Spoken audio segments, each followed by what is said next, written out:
Hello, and welcome to Winter Tales. It's great to see so many people out on a rough old night like tonight, and despite everything. My name is Allan Little. I'm a journalist and a broadcaster, and it's my great privilege to introduce you to a writer I admire very much and enjoy. Val McDermid is one of our own. She was born and raised just over the bridge in Kirkcaldy in Fife. But she's not only a writer, she's not only a novelist, she's also an accomplished dramatist for radio and television, short story writer. She's published non-fiction, a graphic novel, and even a children's book. And she's a regular presence on our television screens these days too. One of the things I love about Val's books is that with each new one, you never quite know what you're going to get. There's no sense of formulaic formula making about Val's writing, or about the characters, or about the narrative structure. So there's an immense versatility and variety to this writer. She sold 17 million books in over 40 languages worldwide, and she's quite rightly universally recognized as the Queen of Crime. Thank you. Val, you're known as the Queen of Crime. Let me start by asking you, what is it about crime that seduced you? What can you use crime for on the page? I was seduced by Agatha Christie at a very early age. I was a very assiduous reader. My parents, a very working class family, couldn't afford books, but they did the next best thing and moved house to live opposite Kirkcaldy Library when I was 6, and that became my home from home. And I'd go there pretty much every night to change my library books, and I just read my way around the library, and I loved it. But whenever I went to stay with my grandparents, which I did at weekends and school holidays, I'd run out of things to read. And the only books they had in the house were a copy of the Bible and a copy of Agatha Christie. Now, the Bible takes a long time to get to the meaty stuff, you know. There's a lot of begats before you get to the good stuff. So it was Agatha Christie who drew me in. And I guess I was fortunate that the book they had was The Murder at the Vicarage, because that's Christie, I think, at the peak of her powers. It's the first Miss Marple novel. And although I didn't understand that at the time I was reading it, it's a miracle of structural cleverness. You've got the main arc of the story, and then you've got lots of little subplots going on, and they've all got setup, development, payoff. So there's always something going on, pulling you to the next chapter to find out what happens next.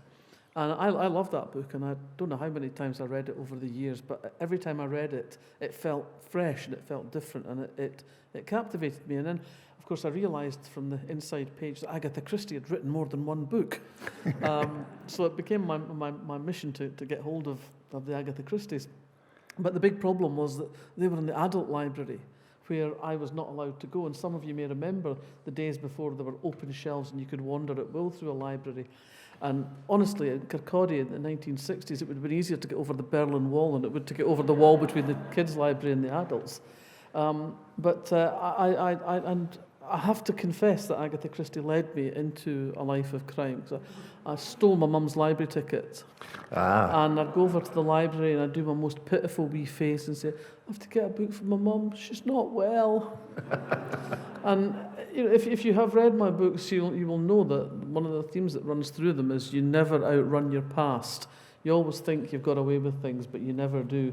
And I never got away with this either, because years later I went back to Kirkcaldy to do an event in the library. And a couple of the librarians who'd been there in my day were there, you know, which amazed me because, you know, you always think when you're a kid, all the grown-ups are really old, you know. Must have been, they were probably about 23. Yeah. And anyway, my mum was with me because she still lived across the road from the Central Library, and I introduced her, and they said, oh, Mrs. McDermid, we thought you must be dead. I said, dead? Why would I be dead?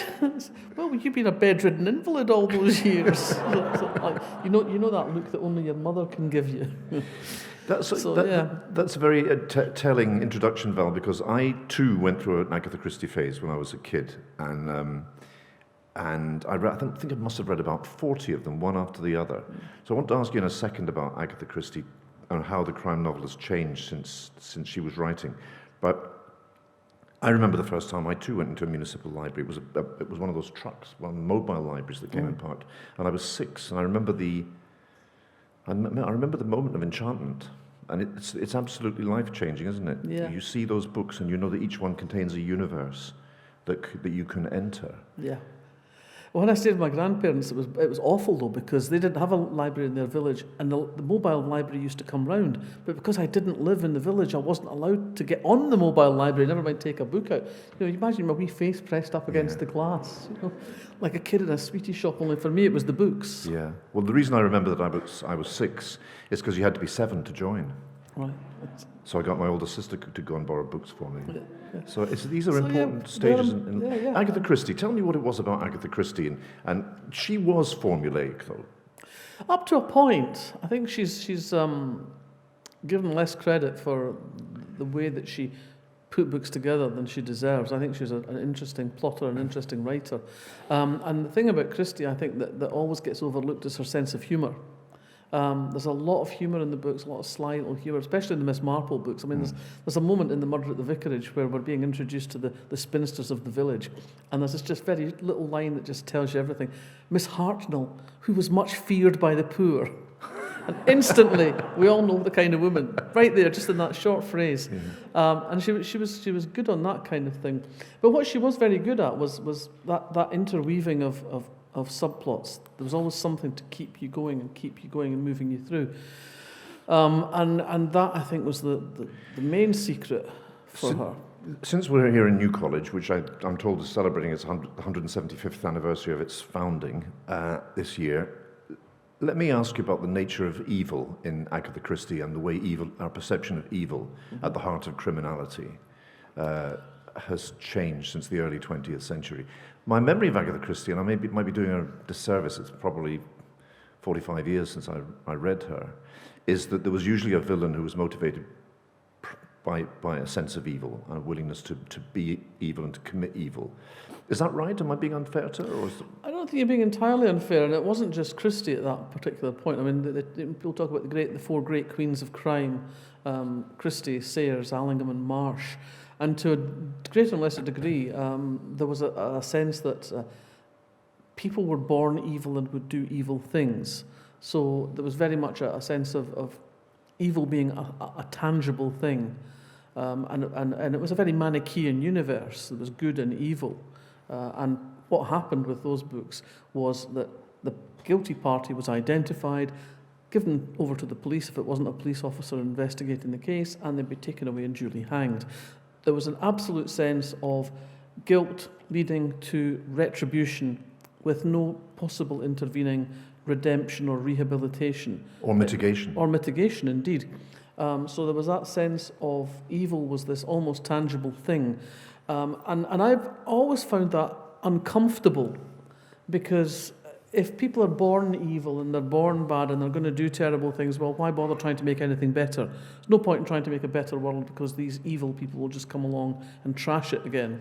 So I think from quite an early stage I found it quite uncomfortable. And I found particularly Dorothy Sayers' view of the world even more uncomfortable than Christie's. There was, I think, more nuance in the sense of how people came to commit the crimes they committed in Christie than there was in Sayers, I think. And then, we also get Patricia Highsmith, who kind of inverts the moral universe to some extent with her novels, because the guilty party doesn't get his comeuppance.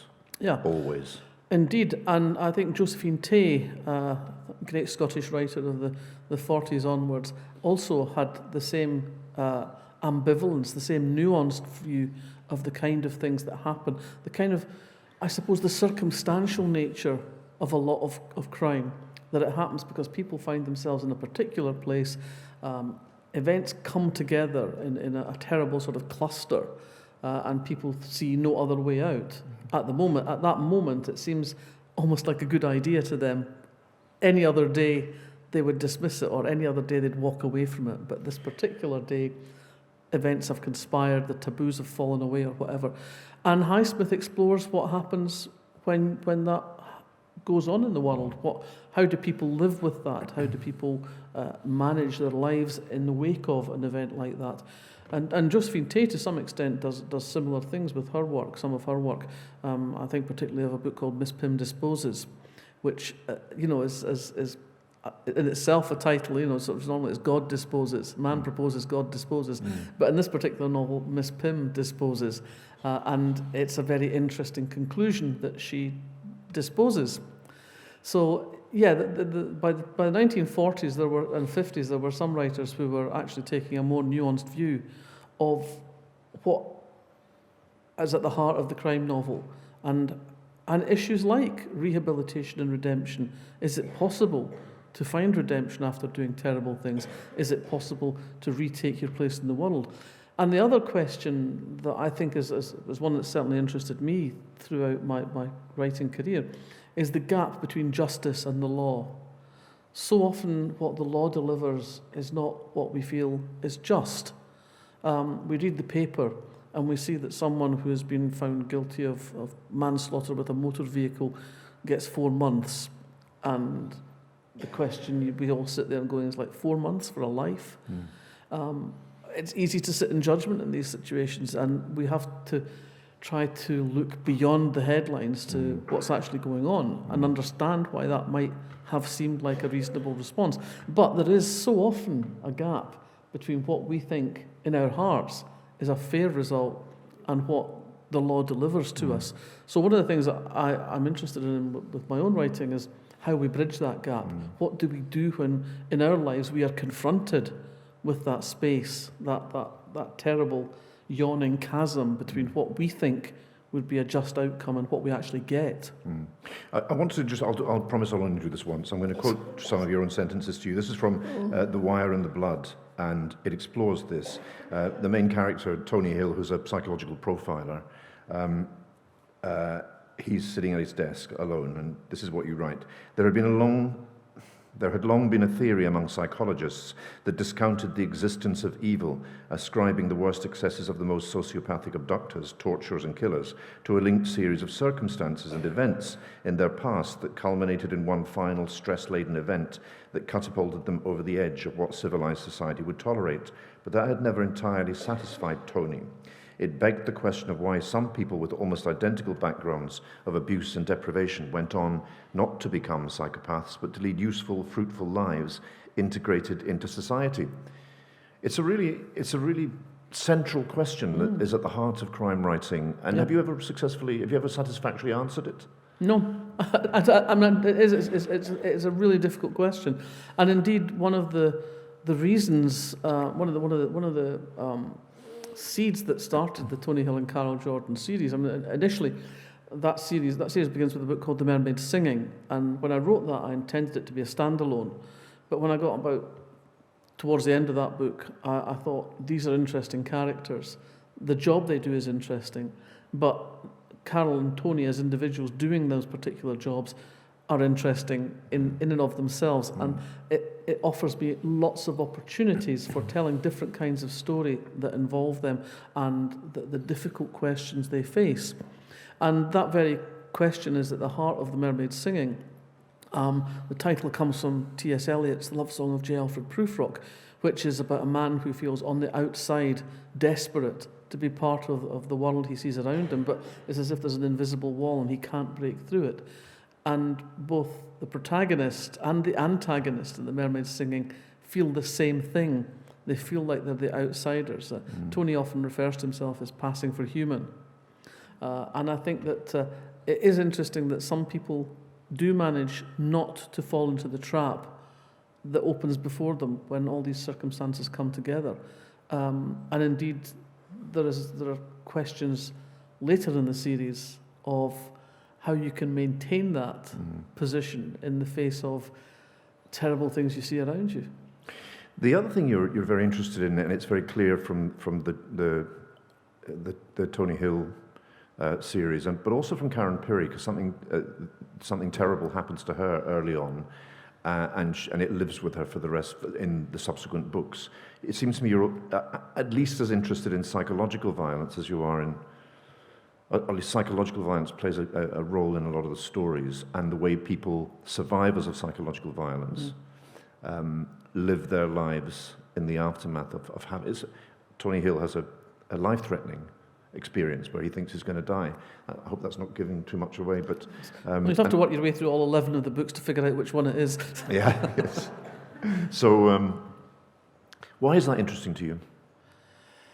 Why would it not be interesting? I think that one of the things that I'm interested in is how people survive. I remember years ago listening to Sarah Paretsky talking about her character, V.I. Warshawski, and she was talking about how often V.I. Warshawski gets beaten up or she gets hurt in the course of her cases. And she said, but I could never imagine inflicting sexual violence on her. And I thought, well, why not? Because that is something that is inflicted on countless women every single day. How do you get past that? How do you live your life beyond that? And so that was one of the things that I guess I have dealt with in at least one of the books, because I didn't want to write about women always being victims and always being unable to get past things. I'm interested in what makes people survive, why they care enough about themselves to survive, and also sometimes why they don't. So I think it's important to look at that. If you're writing, if you're at all writing seriously about crime fiction and what it does, and how you operate in the world with these things that go on around us, I think you have to examine these kind of issues.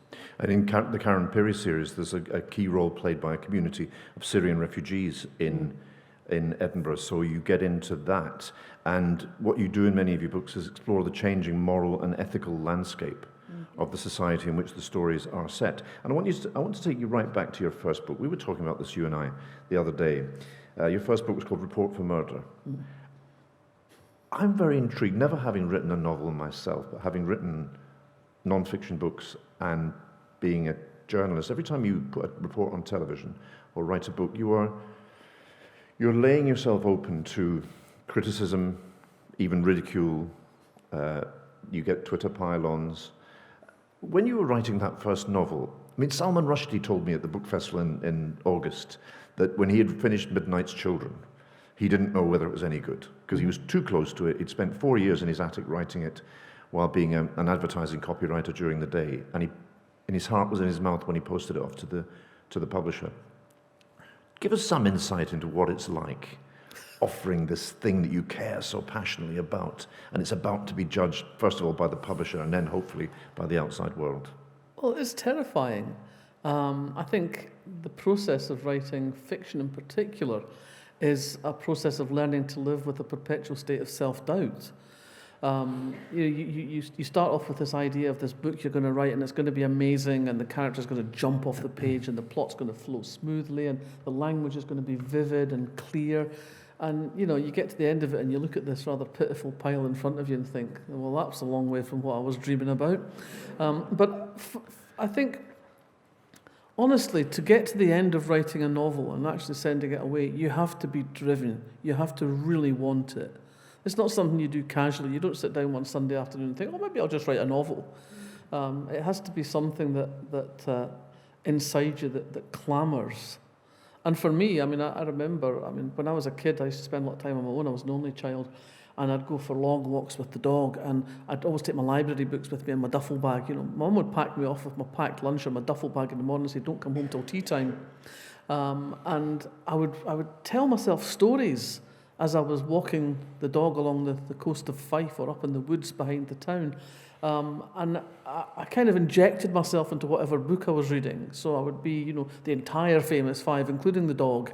And I'd always kind of push the story in different directions, and then I'd sort of plough into the sand. Although I didn't realise at the time I was learning about editing, so I'd reverse back to where it was still interesting and exciting and try and shove it in a different direction. So I'd always told myself stories, amused myself, entertained myself. When the adults are talking on a Sunday afternoon and you're sitting underneath the table bored, so you just tell yourself a story. And that was always a part of my interior life, if you like. And when I was about 9 or 10, I remember reading a chalet school novel. And one of the characters in the chalet school grows up to become a writer of girls' school stories, which we now recognise as being very meta, but at the time, it's just what happened. And I remember reading this, and she got a letter from her publisher, and it contained a cheque. And it was this absolute epiphany. You get paid for this. You make stuff up and you write it down and you get paid. It's a job. That's what I'm going to do. Yeah. And I made that decision at the age of about 9, I think, and I didn't swerve from that. I just wanted to tell stories. I just wanted to write. So that first book, the protagonist, Lindsay Gordon, is that right? Yeah. Yep. Tell me about Lindsay. What did you want to do with establishing the character that she was? Well, mostly I wanted to tell the story that I had in my head. The Lindsay Gordon novels were intended as a trilogy because the book I really wanted to write was the third one, and I couldn't figure out how to get there without writing the first two. Nowadays, I have the narrative skill to wrap it all up in one and tie it in a neat bow, but back then I just didn't have those skills. I remember growing up in Fife feeling different, feeling like an outsider, and I thought mostly it was because I wanted to be a writer and nobody else I knew wanted to be a writer, and nobody in our family had ever been anything remotely creative. And so I thought that was kind of what set me apart, because there was no way to measure any other difference that I possessed, because in Fife in the 1960s there were no lesbians. You know, you'd have been more likely to find a unicorn than an out lesbian in Fife in the 60s. And there was also nowhere else to look for a template for a different life. There was really no gay fiction. There was no gays in the soaps. There was no gay movies. You just went on forward thinking that you were just a bit different, but not quite sure how to quantify that. And I think in many ways it's more difficult for young girls, because teenage girls, your emotional life is focused around your friends. Those emotional connections are with your female friends. You know, you might go out with a lad on a Saturday night, but it's not really real till you talk about it in double Latin on a Monday morning. So it was hard to understand the way in which I was different. And then I went to Oxford and I met the feminists, and the feminists led me to the lesbians, and I've never looked back, really. That gave me my sense of who I was in the world. And so when I came to sit down and start writing the Lindsay Gordon novels, she turned out as a lesbian, not particularly because I thought I didn't feel I had a mission. But when I started thinking about the book and the character and her place in the world and what I was going to draw on, because what you always draw on, I think, in your early fiction, you don't necessarily write your own life, but you draw on your own understanding of the world. And so I thought it would be cool if I could write a crime novel that had a character in it that the next generation of young teenage girls who were wondering about themselves might read it and find something of themselves in it. I very deliberately didn't want it to be a coming-out novel because I'd read so many of them, and so many of them were utterly miserable. I wanted it to be a crime novel with a protagonist who was good at what she did, who had a lively personality that was fun to be with, that, you know, if out there in the world, you might be thinking, she's somebody that she could be my best friend. She could be me on a good day. She could be somebody I want to be, or whatever. But it was somebody that you would feel a connection with. So it's her sexuality is just part of who she is. It's an important part of who she is, but it's not all that she is. She's all the other things as well. And that was in terms of the character, that was what I was trying to do. Because gay men and women are almost completely absent from the canon of English literature. Yeah. Except occasionally as tragic or despised figures. Yeah, I mean, the only lesbian novel I'd read at that point was The Well of Loneliness, really. I mean, before I went off to Oxford, discovered the feminists, discovered the lesbians, and I read The Well of Loneliness, and it's a terrible book. I mean, you know, like I read this and I thought, I don't want to wear a man's suit, I don't want to be called Stephen, and I don't want to kill myself. So obviously I'm not a lesbian. So Lindsay Gordon, she lasts one of the things that you do is you switch between series and switch between main characters, and we never know when each book comes out which series it's going to be part of. Is that difficult? Because when I looked at your canon, your backlist, I thought, well, she wrote that series first, obviously, and then that series, and then that's. But no, they're all interwoven. Yeah, well, it's kind of it's a tribute to my natural sense of boredom. I get bored very quickly, and I need variety. It's really why I became a journalist in the first place, because it was the only job that seemed to me to offer that sense of not knowing from day to day what you were going to find when you went into the office that morning. So I wrote the first 3 Lindsay Gordon novels when I was still working as a journalist, so I was writing lots of other things as well. And then I wrote the first Brannigan again when I was still working. And then I did a deal with my publishers for a 2-book deal for the Kate Brannigan novels. And I literally came back on the train from London to Manchester, writing down in the back of an envelope. I thought, if I write 2 books a year with that advance, I can pay my mortgage and feed myself, and that's fine. So I gave up my very well-paid job. I was the Northern Bureau Chief of a national Sunday newspaper. Good salary, company car, expense account, newspaper allowance. And at that point, I still had a pension because Maxwell hadn't thrown himself off the boat yet. So I made this momentous decision and sat down right away to write the second Brannigan book. And I was about halfway through it, and I thought, I'm fed up with you, I'm bored with you. You know, you're really annoying me. You're smarter than me. You're funnier than me. You know, you're prettier than me. You're fitter than me. I really don't like you very much. So I realised at that point that I needed to mix it up. And since then, I've never written 2 books back to back with the same character because I need that change. And then when I come back to a character, I'm excited. You know, it's like when you've not, well, and we all know what it's like when you've not seen your friends for a wee while, isn't it? You see them and you're excited and you can't stop talking and you want to catch up and you want to, everything that's been going on when you weren't looking. And that's, for me, how it kind of feels when I come back to a series character. I'm slightly anxious about the project I've just started on, the Decades project, I suppose you call it, which is planned as a quintet of novels. So 79 is the one that came out in the summer there. There's going to be 79, 89, 99, 2009 and 2019 with the same protagonist. But what I think is as I start working my way through 1989, I think this is not quite the same as writing books back-to-back with the same character because of the 10-year gap that has altered Ali Burns' world and has made some changes in how she operates within that world. Yeah. Since you've raised the 79 as the first of this quintet, let's talk about that. I want to go back to the other books, especially the Mermaid Singing book a bit later. And also I want to ask you about going to Oxford at the age of 17 from Fife. That must have been quite a journey. Yes. But the 79, the 5 books in this, I enjoyed 1979 immensely and look forward to the rest. Again, your protagonist is not a cop. This is a crime series, but your protagonists are, by and large, not. There is one police officer or 2. Carol Jordan and Karen Pirie, of course. Yeah, but one's a psychological profiler, another one's a private investigator, 2 of them are journalists, and the one in 1979, Ali, is a reporter in a Glasgow newspaper office. Is it you? No, it's not me. I've given her some of I've given her my anecdotage, and I've given her the outward facts of my life, but she's not me, I have to tell you.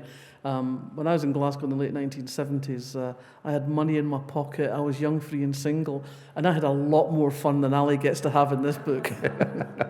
But, I started work in a Glasgow newsroom in 1983, and I remember the atmosphere in that newsroom. They were not welcoming places to women reporters, were they? No, not at all. What was it like? Well, you'd have to say that the general atmosphere was misogynist, homophobic, xenophobic, sectarian. But apart from that, it was quite straightforward. Women in the newsroom in the late 1970s were regarded as there to write the women's stories, the fluffy stories, the human interest stories. You wouldn't get anywhere near a murder or anything like that. I went to the Record in 77, and it was only been in the previous 6 months that women had been allowed to wear trousers to work. There were only 3 women in the newsroom. There was the rest was all the other reporters were men. We weren't allowed to be on shift at the same time together because the view was that if we were all in the office together, we'd just sit about and gossip and swap knitting patterns and things like that. It always amused me that when women sit around and have conversation, it's gossip. When men talk about the football, it's serious, meaningful conversation.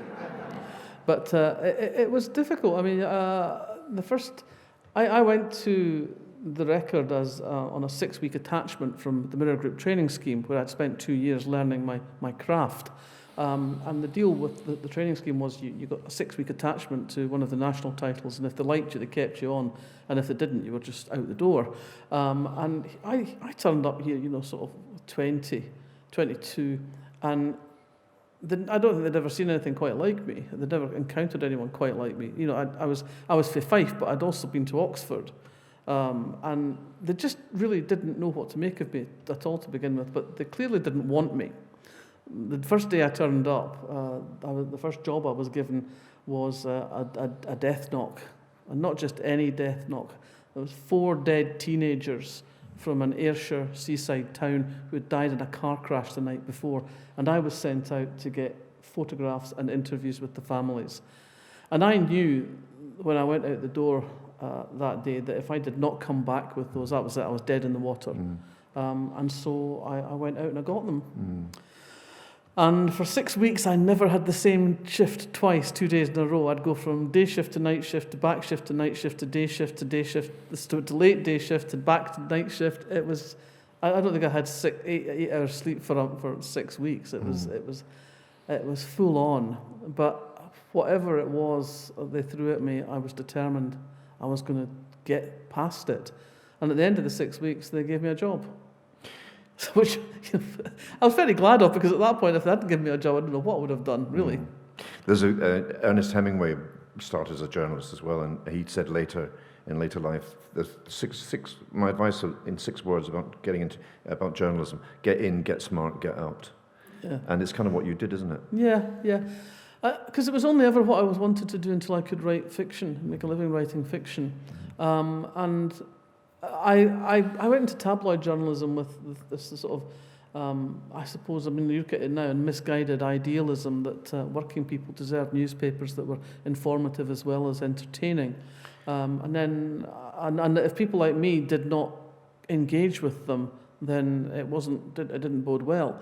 And then, of course, we had the 1980s with the sort of rush to the gutter led by Rupert Murdoch and facilitated by, like the likes of Robert Maxwell and Express newspapers with the Daily Star.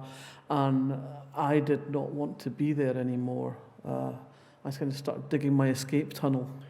But actually, there's a counterintuitive thing about tabloid journalism, and that is that the writing discipline it demands is very, very high quality.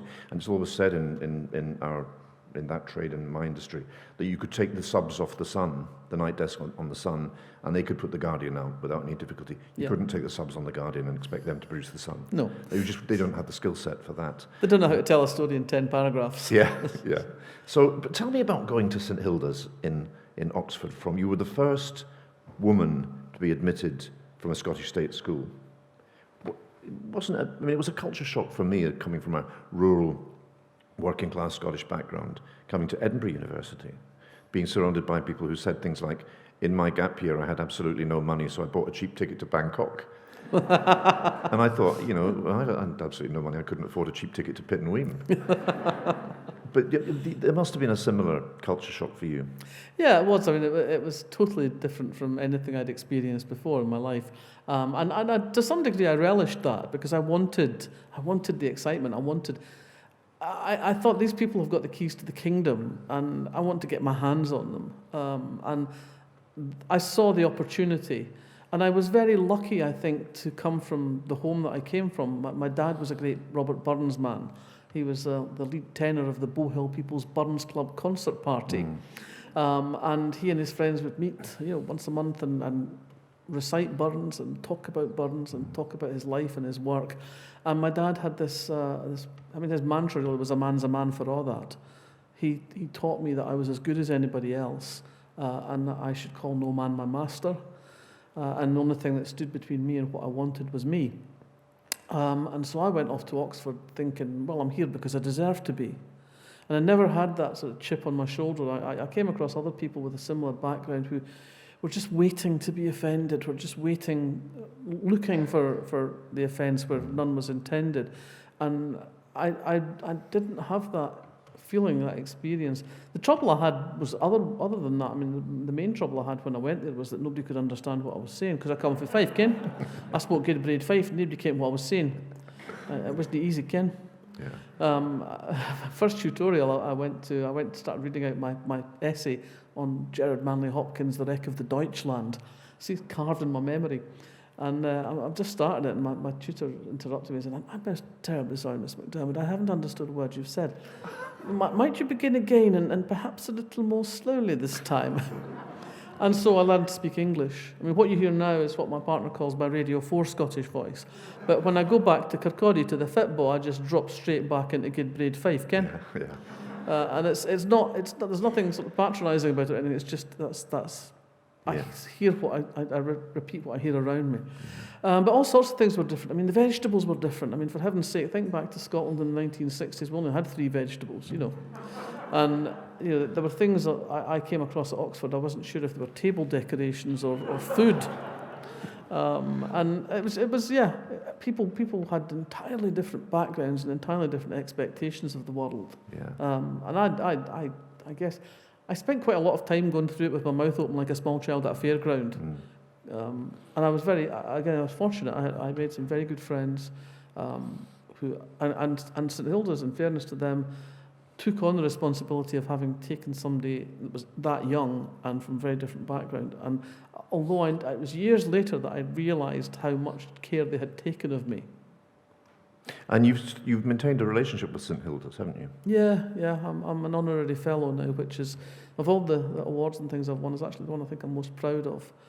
It kind of started accidentally because they started doing a crime and mystery weekend there, and because I'm the alumna, I get wheeled out. But yeah, I've stayed involved with the college. They've just and tell me about your last visits and the venue. Well, we did. I did have the great joy of seeing the new seminar room or performance space, auditorium. They're not quite sure what they're calling it, which is the Val McDermid room, which has got a fabulous view down the river. It's just astonishing. I think it's must be one of the best views in Oxford. You've got the river going past it, and then beyond that you see the dreaming spires of Magdalen and Merton and Christchurch. So and if that 17-year-old could have cast a head... No, I'd never have imagined that. The Val McDermid seminar room. I've also got the Val McDermid bar. Oh, really? For the junior common room, for the undergraduate bar is the Val McDermid bar. That's great. Some people get libraries named after them, Haven't you also got a mortuary? I've got a mortuary as well. Yes. Yeah, the Val McDermid mortuary. And a stand at Starks Park. I like to be eclectic, which also is, in a way, is at the heart of modern crime fiction. We can write about anything now. When I started out writing, the crime novel in the UK was pretty much the village mystery and the police procedural. Now we have a huge set of possibilities. You can write about anything. You can set your novel anywhere in society, highest, lowest, bring them all in together. You can deal with a closed community. You can deal with a much bigger picture. You can write about politics, you can write about religion, you can write about society. Anything you want to write about is available to you within the umbrella of crime fiction. And I think that's fantastic because for young writers coming through, they can bring whatever their experience of the world is to the crime novel. And I think one of the things that's been most exciting in recent years has been the gradual awakening of the publishing industry to the fact that there are other people in other places who write really good crime fiction. And so we're starting to get many more novels in translation, which I think are fantastic because it gives us a mirror, gives us a window into other people's worlds. So it's one of these things now, almost anywhere you're going on your holidays. Do you remember when you could go on your holidays? Remember when you go to the airport and go to another country? Well, wherever you were going, you could find a crime novel that was set there and get a wee bit sense of what kind of place you were going to. And let's go back to The Mermaid Singing, because I suppose that was the book that really propelled you into the stratosphere, really, of crime writers. And did you see that coming? No. What is it that's different about The Mermaid Singing, do you think? It's very different from anything I'd written before. It's a much darker novel. It's a much more structurally complex novel. And it came to me in the strangest of ways. With me, mostly, a book takes a long time before I'm ready to think about writing it. I'll start an idea, something will spark an idea. It's usually somebody will say something, or I'll hear something on the radio, or read a throwaway paragraph in a feature article, and I'll go, I didn't know that, that's really interesting. Or I'll see something that makes me go, well, that's all well and good, but what if they believed him instead of her? What if you look through the other end of the telescope? So there's something will set me off thinking, that's interesting, there must be a way of making that a story. And the only thing I can describe, there's a kind of alchemy that happens, and I don't know really how to describe it except with the sort of metaphor of my head is like a compost heap. And I just throw everything in the back there. Anything that interests me or intrigues me, I'll just chuck in the back of the compost heap. And every now and again, I'll come across something that adds to that idea that came earlier, and I'll chuck it all in there. And like a compost heap, most of it rots away and is never heard from again. But then odd things connect with each other that I hadn't expected would match. And then I start to feel the threads of a story and how I can write that. And this is a process that can take months or it can take years. I think the longest it took me about 12 years. And then gradually I get to the point where I'm ready to write it. So that's where it all starts. And The Mermaid Singing was different. I was driving down the M6 from Carlisle to Manchester, and I was listening to Woman's Hour, and this was nothing to do with what Jenny Murray was talking about, but just this story just dropped into my head, fully formed. The characters, the story, the narrative, the sense, this idea of having a psychological profiler, which nobody was writing in the UK at the time. And I literally pulled over onto the hard shoulder because I thought, if I wait till I get home, this might just all dissipate as quickly as it's arrived. And I just scribbled these couple of pages of outline. And I got home and it's still there. It's still there, and I was so excited by it. But also, I knew it was very different from anything I'd done before. And the first thing I had to do was find somebody who could tell me about psychological profiling. And I discovered very quickly that the way we do it in the UK is very different from the way they do it in America. In America, they train up FBI agents in what they called originally behavioural science. Some of you might have seen Manhunter series on television. In the UK, we've never gone down that route because we don't have sufficient big serial offenders. And so what the police do is bring in practicing clinical psychologists who work mostly in secure mental hospitals with repeat offenders. And work with them. And I thought immediately that gives you a dramatic tension, because the police never like people coming from the outside and telling them how to conduct an investigation. So right away you've got that tension in there. And I found somebody by, again, one of those serendipitous moments. I was watching the local news one night, and they were interviewing somebody who was a clinical psychologist in the local secure mental hospital who was also doing profiles with the police. So I thought, yes! And I rang him up the next day and said, can I come and have lunch with you? I want to write a novel about a serial killer and a psychological profiler. And he was very sort of wary. He said, well, how do I know you're not a nutter? Well, it was fair enough. So I said, and did you say, well, you're the psychologist? I said, I'll send you a couple of my books and you can read them, and if you think I'm not a nutter, we could perhaps meet. So I sent him a couple of my Kate Brannigan novels, and time went by, weeks went by, and I thought he thinks I'm a nutter. And eventually the phone rang one day, and it was him, and he said, well, I've read your books, and my wife read your books, and we think you're probably all right, you're probably not a nutter. So we went off and we had lunch, and he was fantastic. He could not have been more helpful. He took me through how he conducts these kind of inquiries, and he showed me a couple of real profiles that he'd drawn up. And essentially, Tony Hill's method is his methodology, and that's where I got that from. But that then gave me the sort of the solid ground to stand on to write the story that I had in my head. And my editor said, this sounds very interesting. I think you could definitely do this. You've got the imagination and you've got the skills to do this. But I can't give you an advance because I don't know absolutely that you can do it. So I won't give you an advance till I see the first draft. And she said, after all, what have you to lose? It's only 6 months writing. Publishers are interesting at times. But I know that you formed some key relationships in order to garner the expertise you need. Ms. Sue Black, the forensic pathologist as well, has become a good friend of yours. Yes. And the Karen Pirie novels are there's a lot of forensic pathology in them. Yeah. One of the things I'm always struck by is, for somebody who, all writers are solitary people really, they work alone and have to shut the world out to get the books written. But you're very good at group dynamics, about knowing how a group interacts with itself and picking up on the tensions that exist within a group, sometimes not even spoken. And that can't be from personal observation, because, or maybe it is, but I'm not even conscious of doing what you say I do. I don't think about a lot of the things I do in a very analytical way, because if I start, I'm always slightly superstitious about what goes on in the back of my head. If I look at it too closely, it might stop working. So yeah, I think I'm quite a sociable person, but the other side of that is, I do well go and sit in a cupboard to write pretty much. But crime writers generally are quite sociable, and I think it's because for so long we were the despised offspring, and we had to sort of cling together against the sort of derision of critics and the supposedly smart people.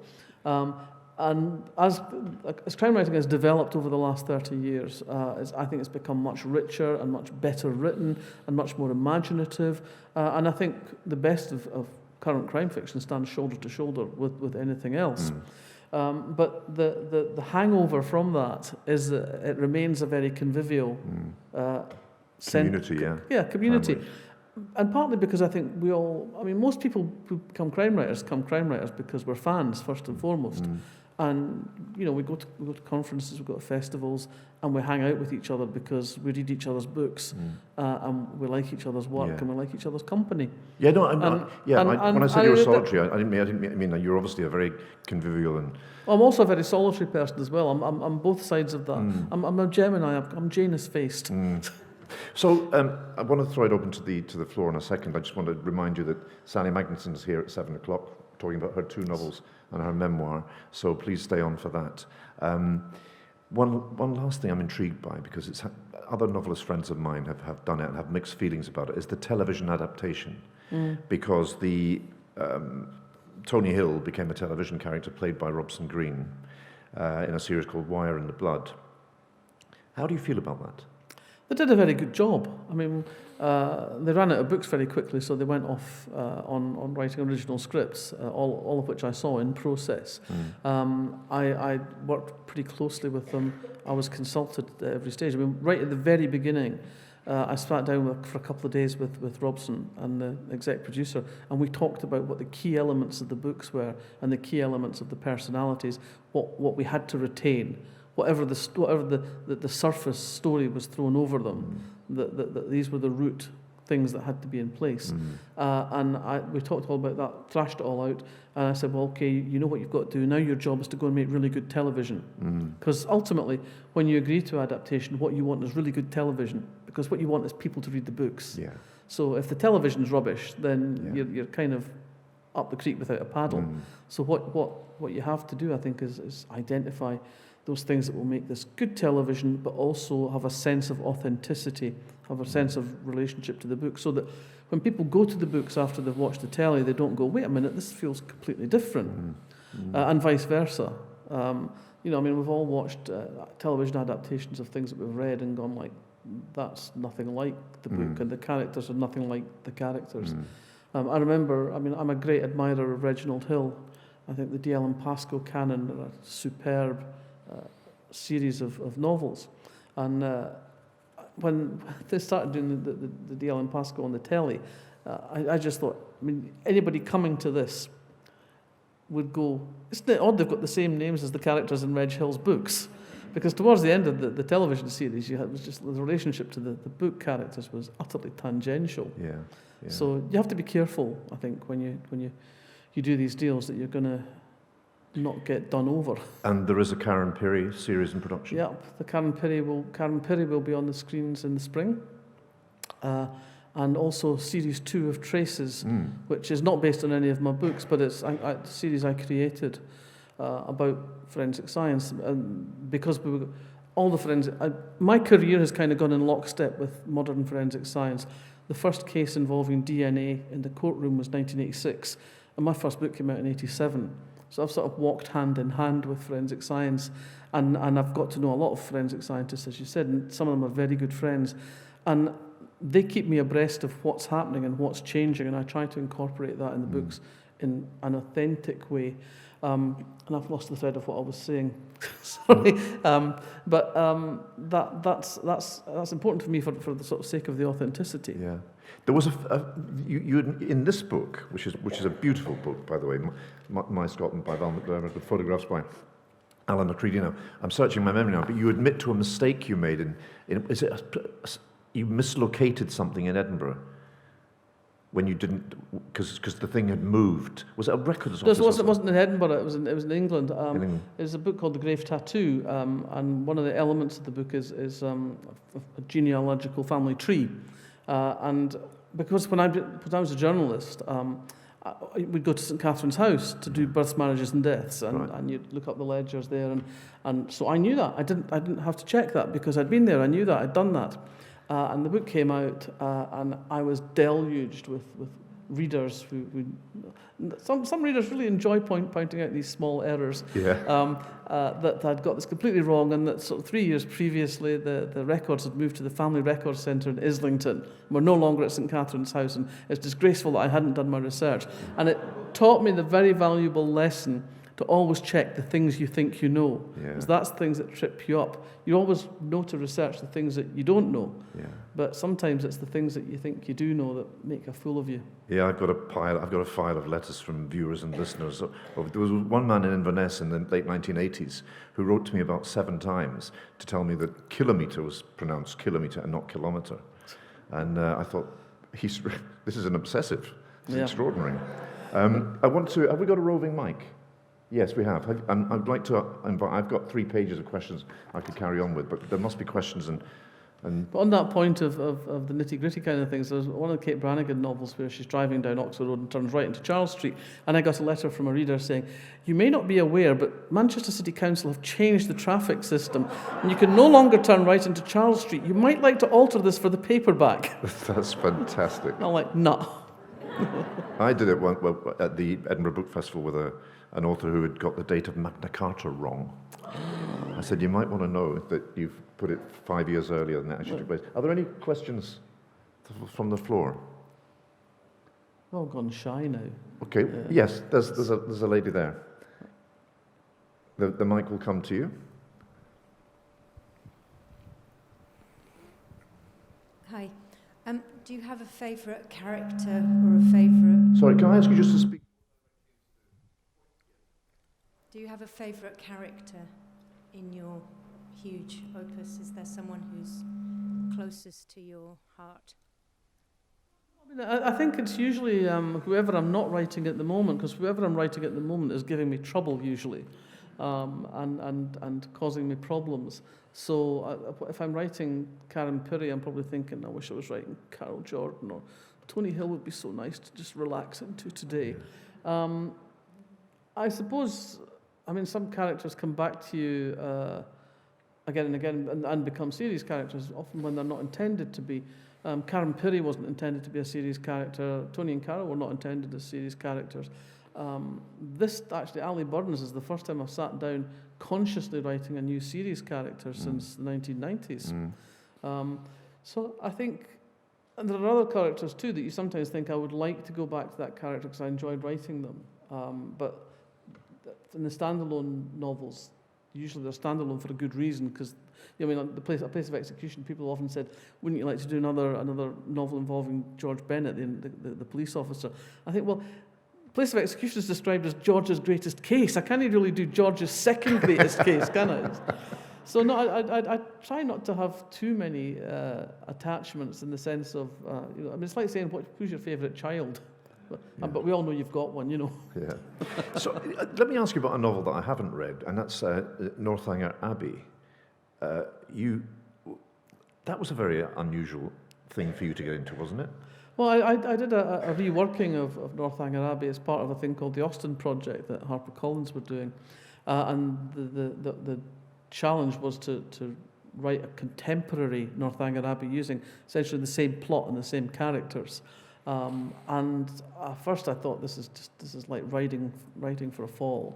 I can't possibly hope to stand alongside Jane Austen, never mind compete with Jane Austen. But the more I thought about it, the more I thought it'd be really quite fun and interesting. And I started thinking about the technicalities. And instead of having it in Bath, I moved it to Edinburgh. Because the only place I could think of where enough people come away from their home for long enough for the mechanics of the plot to start working would be Edinburgh in the month of August, when everybody's here for various festivals. And so I thought it'd be fun to set this in Edinburgh. I can have a good time with this. And so I did. I had a great time with it, and it got very good reviews. People loved it. Very few people objected, including one of them, somebody who stopped me in the street in Edinburgh one day. We were coming out of my house with my black bag to put it in the street skip, and she said, "I really didn't like Northanger Abbey." So I said, "Well, I'm sorry about that. It got well reviewed. Many people really enjoyed it." She said, "Well, I wasn't one of them." She said, Why did you do it?" I said, "I thought it would be interesting. It was a challenge." She said, "Well, it was a challenge you should have refused." And off she went. So it's a lovely Edinburgh story. But I tell you what it reveals, Val, I think. It reveals that your readers have a sense of ownership about you. Radio 4 audiences are like this. If you dare move Woman's Hour, there's an uprising in Middle England that people turn up with the pitchforks at Broadcasting House. And that happened to James Boyle when he was controller of Radio 4. But I suspect that your readers feel a sense of ownership and a sense of proprietorship. And they're entitled to pass that judgment. Yes, and it's very flattering that people have that sense of connectivity with the novels. That I do get, I would say, 2 or 3 times a month, I get emails from people saying, "When will the next Tony Hill and Carol Jordan novel come?" You know, it's all very well having these Karen Pirie and Ali Burns, but we want more Tony and Carol. And people have this real invested feeling about the characters. You know, there's a sort of sense of there are things I dare not do, because and I have made a promise. I made a promise some years ago to readers that I would not kill off Tony or Carol, which took a bit of heat off me. Yeah. Well, you kill off a character that I liked very much in 1979, but I won't give the plot away. But I've forgiven you. Val's got a very good poker face when you ask her about something.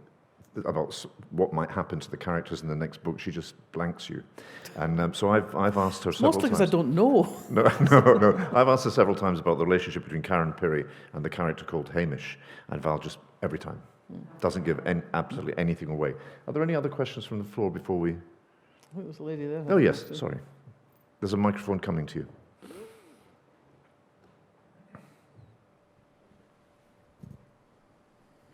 Thank you, this has been a great chat. If you were starting out today, Val, would it still be crime that you'd write about?